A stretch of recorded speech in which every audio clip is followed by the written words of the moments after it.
Thank you very much. All that, and I'm 29 years old. It's a miracle. I started at Microsoft when I was 4. When I think about my career, I guess I've been working for about 25, a little slightly more than that, but whatever, years now.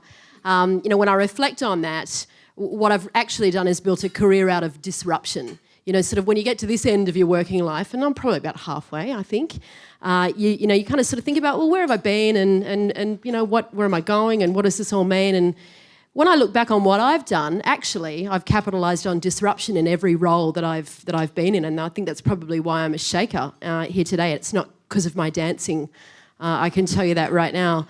Not in this bra anyway, but. At Microsoft, I remember, in the early days, 89, there were only 20 of us here in Australia.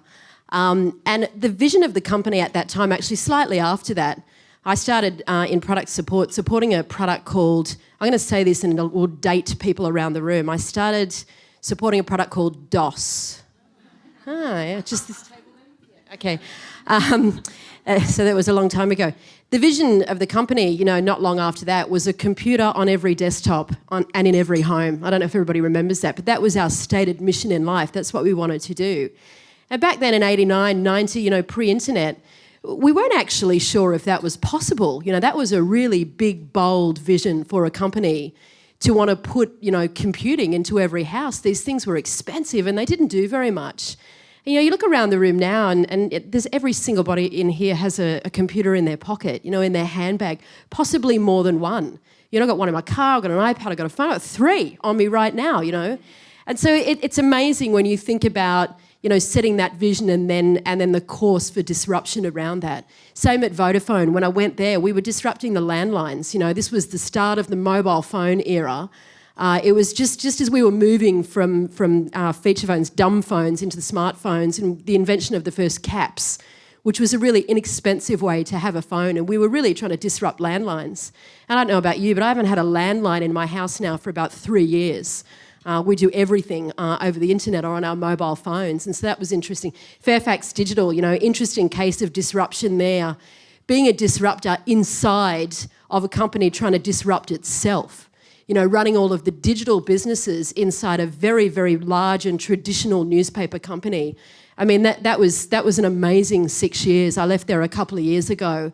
And as we know now, Fairfax has stated that its future is a digital-first, a media digital-first future.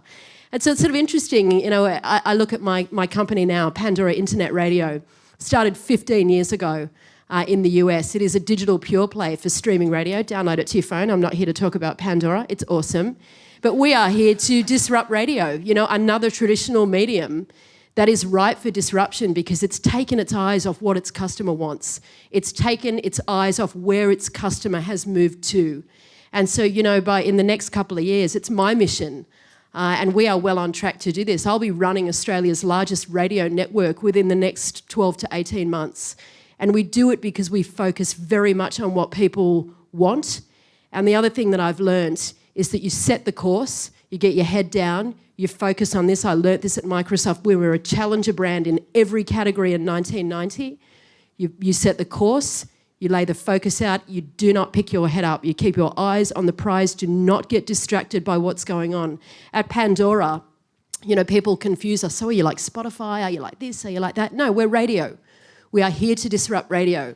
If I can get more active users between the hours of 7 to 9 in Sydney Metropolitan between Monday and Friday, I can become the largest radio network in Australia. I don't get distracted by what else is going on. I've got my eyes very, very firmly on that prize, and that's how I know, as I've done throughout my career, that you can get to where you're going if you have that focus. But this disruption and this shaking things up goes hand in hand with something that we're probably all pretty familiar with, and this is the concept of failure. So, whilst I've had this stellar career, when I talk about it in public, actually that has been accompanied by nights and weeks of tears and failure and getting things wrong. I get more things wrong now in my job every day at Pandora than I get right. And so one of the things that I've also learned to do over this career is to kind of get very, very comfortable with this concept of failing and being very, very, I'm kind of good about it. In fact, I kind of welcome failing now. At Pandora, we're the first subsidiary outside of the US. We have well north of 250 million registered users in America. On any given day, 80 million Americans are consuming their music through Pandora. Big shoulders to stand on for us here, and yet nearly all of the time I have no idea what I'm doing. Almost all the time. I get up every morning, I think, well, shit, what will I do today? I'll go to Newcastle. Maybe somebody in this room will help me to figure out what it is that I need to do well. I just wanted to really, I think just to finish, this concept of failure, you know, throughout my career and my times, I have built what I refer to as my smorgasbord of mentors. People who have reached out and helped me along the way, male and female, colleagues, friends, people that I've crossed paths with. And, you know, one day when I get time, there's a book in me about this, and it's going to be called My Smorgasbord of Mentors. I can literally, in my head, I can literally see them sitting on the shelf here and all the lessons that they have taught me for the last 25 years, my smorgasbord.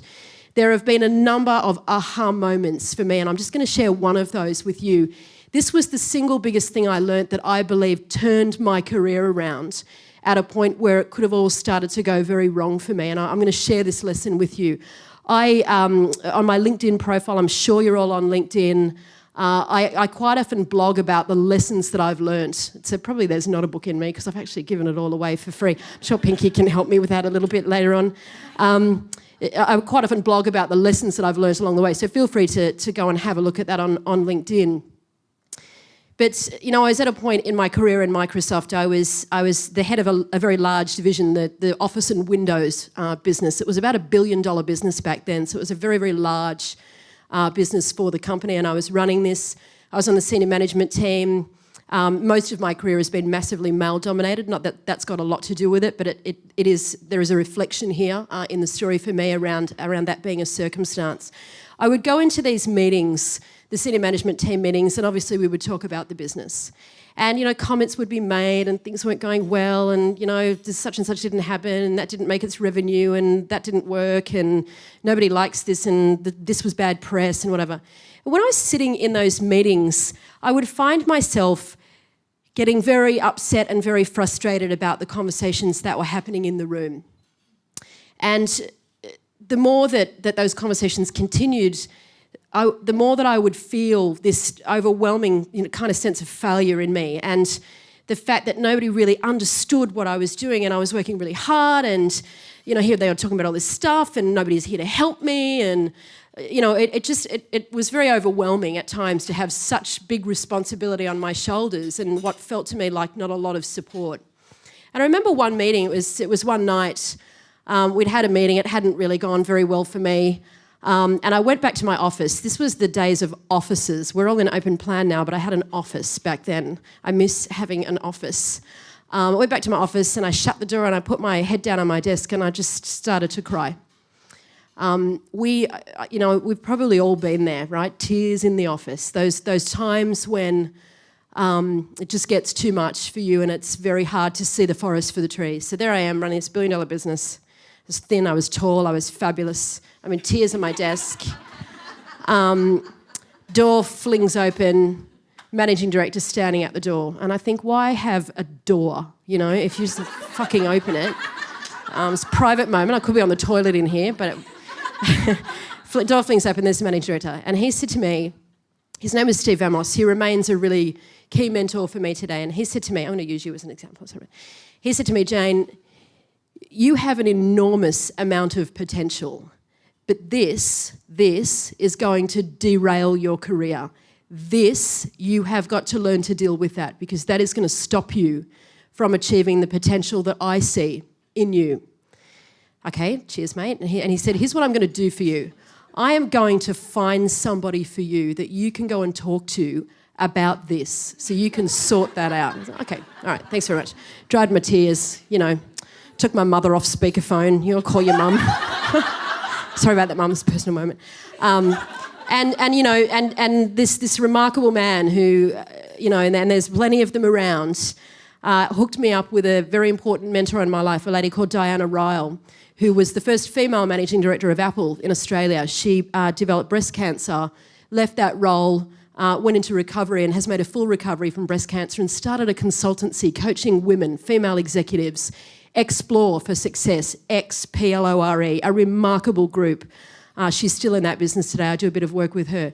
So I went to see Di and started to work with her on a daily basis. And we started to talk about why I was crying in the office, essentially, what was going on with that. And it turns out, of course, that the problem that I had, and this may be familiar to all of you, is that every time somebody said something in a meeting, I was taking it incredibly personally. It was personal. Well, that didn't make enough money. Oh, shit. Oh, God, I didn't work hard enough. Oh, my God, I should have seen that coming. Well, that channel, God. And that same thing, well, there was really bad press on that. Oh, shit, Jesus, what do you expect me to do? Control the world? All these things that come up come as a result because things are taken personally by you. The single biggest lesson that I learned was how to separate business from personal, and this is how I learnt that lesson. I have always in my career carried it around what I call my book of important things. God knows I've tried to go paperless. I can't. This, for me, is a really important part of how I work every day. I have kept every book that I started since 1989, and one day, actually from time to time, I have a leaf through them, but one day my children will think, Jesus, it was so easy to get a job back then. And so I carry around my book of important things. I would go into a meeting. At the top of the page of that meeting, I would write these 3 letters, INP. It's not personal. In a meeting, as I started to feel the hackles on my back, as I started to feel the water welling up or whatever it was, the anger, the frustration, I would look down at that page, I would look at those letters and I would say to myself like a mantra, it's not personal. It's not personal. It can't be personal. You are not personal to me. You are not my mother. You are not my sister. You are not my husband. You are not my friend. Therefore, this can't be personal because you are not personally in my life. You are a business colleague. Every single morning as I drove into the building at Microsoft, I drove my car under, she said to me, look at the top of the building. What does it say? It says Microsoft. The day that it says Jane Huxley, that's the day it's personal. The day that it doesn't say that, it's all about the business. Those lessons turned my career around. It took me about 6 months of looking at that piece of paper to develop a skill set around not taking things personally, to develop that habit. I still do it today when I walk in the door at Pandora. I still look at that logo and it's a mental habit now. When I walk in that door, it's about the business. Nothing that is said to me, about me, around me, behind me is personal in my life, and it's given me a shield and an armour and a mindset to go on and to really build a lot of career success on. So I hope that's helpful for you. It certainly changed my life. Thank you.